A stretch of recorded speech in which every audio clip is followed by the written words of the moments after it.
আম্বেদকর ইস্যুতে বিজেপির বিরুদ্ধে প্রতিবাদ আরও জোরদার করেছে শাসক দল তৃণমূল। সাংসদদের ভিতরে বাইরে এই নিয়ে প্রতিবাদে মুখর হয়েছে তৃণমূল সাংসদরা। এবার বাংলাতে উঠল প্রতিবাদের ঝড়, মিছিলে নামল শাসক দল। গত শুক্রবার সোশ্যাল মিডিয়ায় পোস্ট করে দলনেত্রী মমতা বন্দ্যোপাধ্যায় নতুন কর্মসূচি ঘোষণা করেন।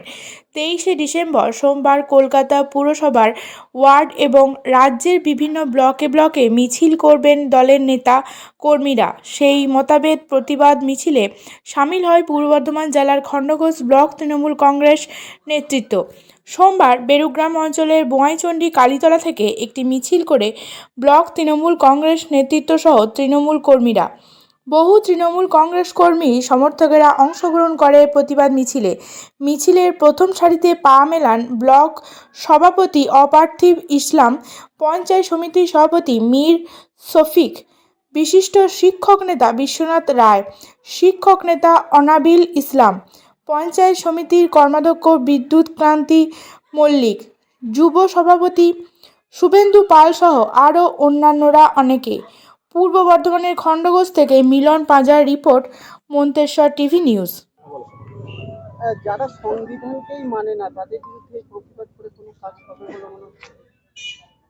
দেখুন, যারা সংবিধানকেই মানে না তাদের বিরুদ্ধে প্রতিবাদ করে লাভ হবে না, এ কথা আমি মানি না।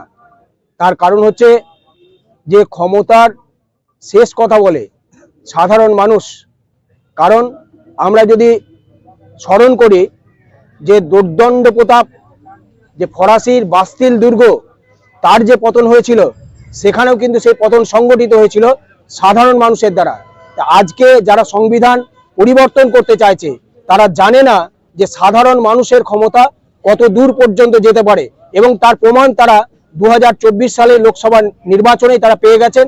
কারণ সারা ভারতবর্ষের মানুষ তাদেরকে যে ম্যান্ডেট দিয়েছে সেটা তাদের ক্ষমতায় থাকার মতো নয়, এবং তাদের যে স্বেচ্ছাচারিতা, সেই স্বেচ্ছাচারিতা করার মতো ক্ষমতায় বা স্বেচ্ছাচারিতা করার মতো তাদের ক্ষমতা নেই। এটা সাধারণ মানুষ তাদের কাছ থেকে সেই ক্ষমতা কেড়ে নিয়েছে, এবং সেই কারণেই আজকে তারা সংবিধানকেই আজকে তারা পরিবর্তন করতে চাইছে। এবং আমরা দেখতে পেয়েছি যে আজকে তারা এক দেশ এক ভোট যেটা করতে চাইছে, এক দেশ এক ভোট, সেখানেও তাদের তলানিতে এসে ঠেকেছে, সেটা প্রমাণিত সত্য আমরা দেখতে পেয়েছি। এবং সেখানে তারা ধাক্কা খেয়েছে যে 2/3 যে সাংসদ তাদের যদি সমর্থন না থাকে তাহলে বিল পাস করা সম্ভব নয়। সেখানে তারা সেই সংখ্যাটাকে জোগাড় করতে তারা হিমশিম খাচ্ছে। এই জায়গাতেই তারা মানে থাপ্পড় খেয়ে গেছে, এবং সেই জায়গা থেকেই রাগে তারা বলছেন যে যতবার আপনারা ভীমরাও রামজি আম্বেদকরের নাম করছেন, ততবার যদি ভগবানের নাম করেন তাহলে আপনাদের অনেক পাপ স্খলন হবে। এই কথা ভীমরাও রামজি আম্বেদকরের মতো একজন মানুষকে অপমানিত করে, এবং সেই অপমানের তীব্র প্রতিবাদ জানানোর জন্যই আজকে কিন্তু আমরা এখানে সামিল হয়েছি।